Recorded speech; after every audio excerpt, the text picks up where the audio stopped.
That was SOS by Rihanna. You are listening to phoenixradio.com.au. You're listening to Phoenix Radio. This is Jason's Sports Rundown. The time is 2:18 p.m. and it's time to switch the focus to the F1 in terms of motorsport. We're going to be looking at the USA GP, which is this weekend, and it is in the home of the state of Texas in Austin at COTA. One of the more formidable tracks on the calendar, and it's one that is a track that quite a number of the drivers will be more than excited to race at. It's a fairly popular one for a number of drivers.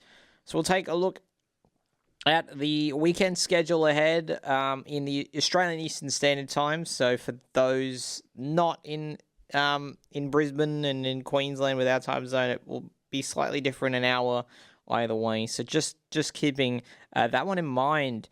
So practice one is on Saturday morning at 3:30 a.m. till 4:30 a.m. So with being with the US times, it's kicking us off on the Saturday rather than the normal Friday evening that we normally get for us in Australia.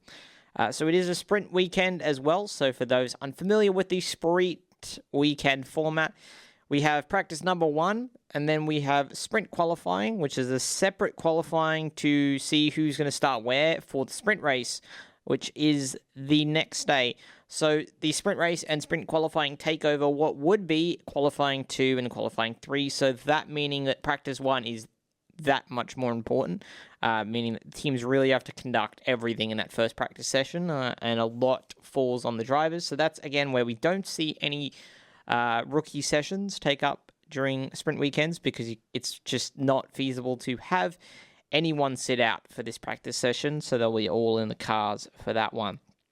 Sprint qualifying is at Saturday morning.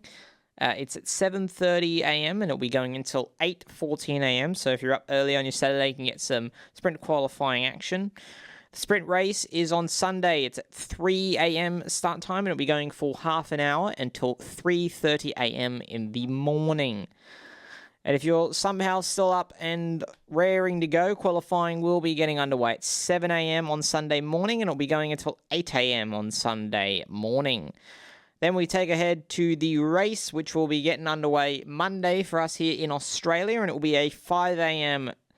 Start for us here in Queensland. It'll be 6 a.m. for those in New South Wales, in Victoria, and 5:30 for those in Adelaide. So it's going to be a pretty early one morning for some of us watching the race on Monday morning. But for those who was consistently watching the NFL every week, I'm sure, like me, you'll be up and raring to go, as you always are at 4 a.m. In the morning. Definitely some interesting stuff that you can get there nonetheless. It's going to be pretty exciting to see how the form of George Russell continues, and big news coming out just recently too is George Russell and Kimi Antonelli confirmed to be driving for Mercedes next year in 2026, and it is also believed that George Russell's is a multi-year deal, which is what was the main point that was being a bit of an issue for the two sides to be working out. So a multi-year deal for George Russell, considering his form, has been pretty good. There's been some questions around posing as well. Is George Russell the second best driver on the grid? That's another big question for you there at home to kind of ponder on. The McLaren securing the team championship as well last weekend, really interesting to see. You know, we thought maybe it happened in Baku at the earliest point it would. Took a race later in Singapore to do it, but after some of the worrying signs, I guess, that you saw from the battling of McLaren, this is going to be very interesting to see how they go from the rest of the season. Do they let them battle? What happens?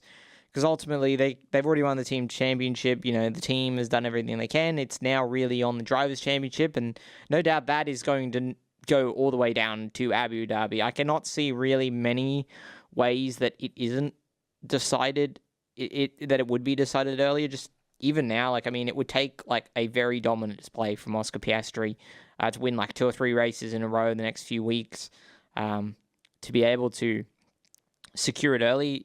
Sprint race weekend also means that there's more points up for grabs. So for the likes of Lando, this is a very important weekend that he could very much even overtake Oscar in the championship standings this week if he does well enough. But yeah, nonetheless, it's going to be an exciting weekend. And I think these last 6 races, kind of buckle up, get ready, because this season is only really just kind of feeling like it's not just getting started, but we're just getting into what is going to be the most exciting part of the year. And to see the fight that will Oscar Piastri has on his hands, can he become the next Australian world champion? That would be unbelievable scenes for us to all witness. We know, the love that Australians have for their motorsport, and even in F1, we've been lucky enough to have a number of really exciting Australian drivers, the Mark Webbers, the Alan Jones, the Danny Ricks, and Oscar Piastri could be just another one onto that list. And if he can win a world championship, with McLaren, I mean, he's going to be one of very few Australians that have ever been able to do that. So the Drivers' Championship, wide open, and we'll see. At the moment, there's still technically 6 drivers in it, but you can really say at the moment it's a 2+ max race for that Drivers' Championship.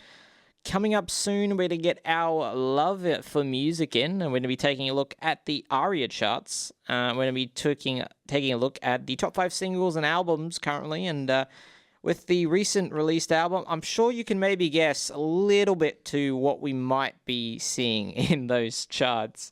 But right now, you've got The Weeknd with Die For You.